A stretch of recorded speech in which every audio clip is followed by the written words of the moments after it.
Once upon a time, in a land ruled by wealth and war, there lived a powerful king named Surya Sen. He had a huge army, his treasury overflowed, and his ego was bigger than his empire.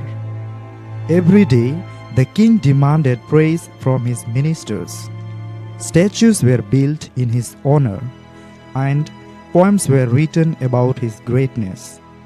But one day, a minister came trembling with fear. He said, "Your Majesty, a monk has arrived in our kingdom, and he refuses to bow before you."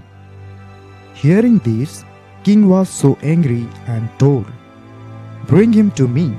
Let's see how long his silence lasts." The monk was brought in.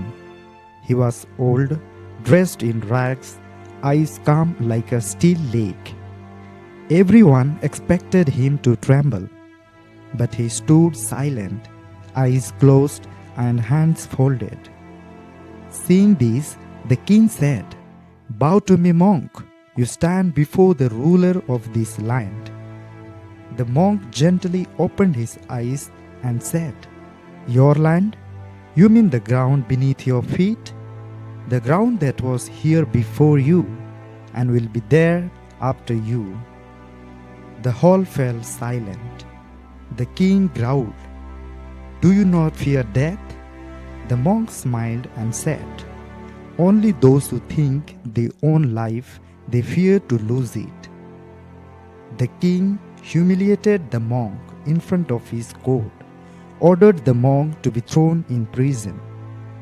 Days passed, yet the monk meditated, smiled, and spoke to no one. His peace remained unshaken. One night, the king visited him in secret. He said, "I have everything, power, gold, armies, but I can't sleep. I'm restless. Why are you at peace in prison, while I suffer in a palace?" The monk looked up and whispered, "Because your kingdom is out there, mine is in here." He pointed to his heart. "Your throne is built on fear. My peace is built on truth. You control others. I control myself." The king fell silent. For the first time, he bowed. The next morning, king released the monk. He stopped demanding statues, burned the poem of praise, and began ruling with humility. That day onwards, people didn't fear him anymore. They respected him.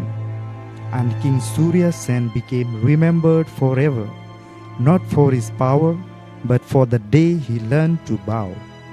So, the moral of the story is, ego builds walls, humility builds bridges.